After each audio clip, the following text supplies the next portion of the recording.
पवन मंत्र सुगंध शीतल हेम मंदिर शोभितम् निकट गंगा बहत निर्मल बद्रीनाथ विश्वम्भरम् श्री बद्रीनाथ विश्वम्भरम्। ओम नमः शिवाय। नवरात्र शुरू होने जा रहे हैं।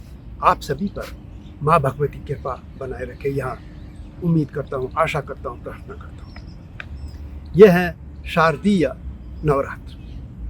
क्यों मनाए जाते हैं यही मैं आपसे बात करूँगा। और इसके अलावा एक जो चैत्र मास में होते हैं, यानी चैत्र के नवरात्र और इन नवरात्र में क्या अंतर है, ये भी मैं आपको बताऊँगा। लेकिन जब तक मैं आगे बढ़ूँ, आपसे अनुरोध है कि मेरे इस चैनल को यानी धर्म बुक को सब्सक्राइब अवश्य कर दीजिए। ये एक प्रयोग है अपनी भारतीय संस्कृति, सनातन धर्म की संस्कृति, अपनी परंपराएं, अपनी देवता, इसके बारे में जानकारी देने। मेरा हिमालय लोग है चैनल, उसको भी देखिएगा, और सत्यमेव जयते यानी STV उसको भी देखिएगा। तीनों चैनलों को देखिएगा। तो बात करते हैं शारदीय नवरात्र की। शरद ऋतु यानी ठंड के दिन, ये आश्विन या असूज जिसको कहते हैं, आश्विन भी कहते हैं, वो उसके शुरू होते ही माना जाता है कि ये शरद ऋतु हो जाती है शुरू। और इस ऋतु में चूंकि ये नवरात्र आते हैं, इसलिए इनको शारदीय नवरात्र कहते हैं। और चैत्र मास में जो गर्मियों के दिनों में आते हैं, चैत्र मास में आते हैं, उनको चैत्र नवरात्र कहते हैं। इसमें उसमें क्या फ़र्क है? क्योंकि रामलीला आजकल मनाई जाती है, अतः भगवान राम का जन्मदिन मनाया जाता है।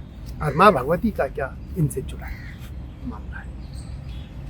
इस बात तो ये है, जो ये शरद ऋतु के होते हैं, इसमें ये कहा जाता है कि जो महिषासुर था, असुर, उसका जो पूरे संसार पे इतना उसने आतंक फैला दिया था कि उससे लोगों को राहत दिलाने के लिए, मुक्ति दिलाने के लिए माँ भगवती ने, माँ जगदम्बा ने धरती पे, यानी ये जो धरती लोक है, पृथ्वी लोक है, इस पर वो आई थी और उसका मान मर्दन किया था।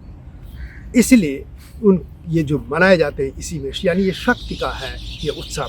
और इसमें उन्होंने जो नवमी होती है, उसमें उन्होंने चूँकि उसको हराया था। उसके बाद शरद ये जो ऋतु में, इसके बाद जो नवमी आती है, इसलिए महानवमी कहते हैं। और अगला दिन इसका विजयदशमी, यानी माँ भगवती ने महिषासुर को हराया था।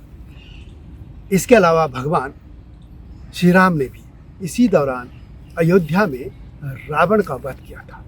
और अगला दिन जो होता है उसको विजयदशमी मनाया जाता है। और फिर आप देखते होंगे कि अगला बार जब जो अमावस्या आएगी, उसमें दीपावली मनाई जाएगी। तब भगवान राम लौट आए थे अयोध्या, उनके लौटने पर जो खुशी आई थी उसमें मनाया जाता है। अब बात करते हैं कि जो नवरात्र उसमें आते हैं चैत्र में, उसमें आपने देखा होगा में भगवान राम का जन्मदिन मनाया जाता है। तो उन्हीं दिनों वो जो नवरात्र है, उसमें भगवान राम का जन्म से जुड़ा है। और ये जुड़ा है आपका किससे? भगवान राम ने जब रावण को मारा था, उसके वध कर दिया था। और माँ भगवती दोनों से जुड़ी है। माँ भगवती ने इन असुरों का मान मर्दन किया था। इस ऋतु में उत्सव होता है, नृत्य होता है, तपस्या भी होती है, तप भी होते हैं। और वो जो नवरात्र आते हैं चैत्र में, उसमें कठिन तपस्या का वो अवसर होता है। दोनों में ये फर्क है, दोनों नवरात्र हैं। और इसलिए ये जो अब ये मानिए कि शरद ऋतु शुरू होते ही बहुत त्यौहार आएंगे भारत में। अब इसके बाद पहले दशहरा आएगा, विजयदशमी आएगी, उसके बाद दीपावली आएगी, और बहुत सी जिस तरह के आते रहेंगे। और ये उत्सव का, जैसे मैंने कहा, ये था। तो इन दोनों में यही फ़र्क है। और माँ भगवती, एक चीज़ और देखिए, इसमें भी युद्ध हुआ था, और उसमें दोनों में भगवान राम ने भी युद्ध किया और माँ भगवती ने, यानी ये शक्ति का ये त्यौहार है। और हिंदू सनातन जो धर्म है, इसमें शक्ति हर तरह की इसमें धाराएं देखिए। शक्ति, ऐसी शक्ति के बगैर कोई जीवन ही नहीं है। किसी भी शक्ति नहीं रहेगी तो सब हो जाता है।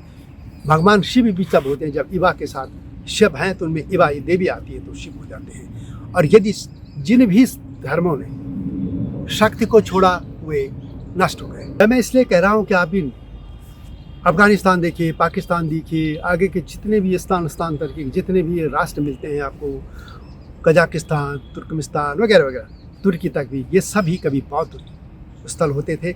लेकिन बहुत वहाँ धर्म था, लेकिन जैसे ही इस्लाम की तलवार आई, बुद्धम शरणम गच्छामि कार मठों में रहने वाले ये लोग मार दिए गए, हत्या कर दी गई, फिर खत्म हो गया था शक्ति। जबकि यही हिंदू लोग लड़ते इन मुगलों से, इस आक्रांताओं से, और उसके बाद फिर अपनी सत्ता पे लौट आए। तो ये था शक्ति। यदि शक्ति नहीं है, इसीलिए बलि प्रथा रही है कभी। हालांकि मैं बलि प्रथा का बिल्कुल विरोधी रहा हूँ, मैं बिल्कुल नहीं मानता किसी पशु की भगवान के लिए हत्या की जाए, लेकिन लोग पशु को मार के तो खाते ही हैं। और यदि सभी सनातनी हो जाएंगे, यानी सनातनी का मतलब मेरा वैष्णव धारा से, यानी वो मांस नहीं खाएंगे, तो युद्ध कौन करेगा। इसलिए इस धारा में हर तरह के लोगों की जरूरत है समाज में, जो शक्ति से भी, जो युद्ध करे, तलवारें भी चाहिए, लड़नी चलेगी, शास्त्र भी चाहिए, शस्त्र भी चाहिए, हाथ में आपका शस्त्र भी चाहिए और शास्त्र भी चाहिए। यही सनातन की एक महानता है। शस्त्र भी है और शास्त्र भी है। कई धर्मों में बस सिर्फ शस्त्र है, शास्त्र नहीं है। तो एक बार फिर आपको इस शक्ति के, इस उत्सव की, महोत्सव की, इस पर्व की, इस त्योहार की शुभकामनाएं। जल्दी आऊँगा नहीं इस तरह की स्टोरी के साथ, तब तक राम राम।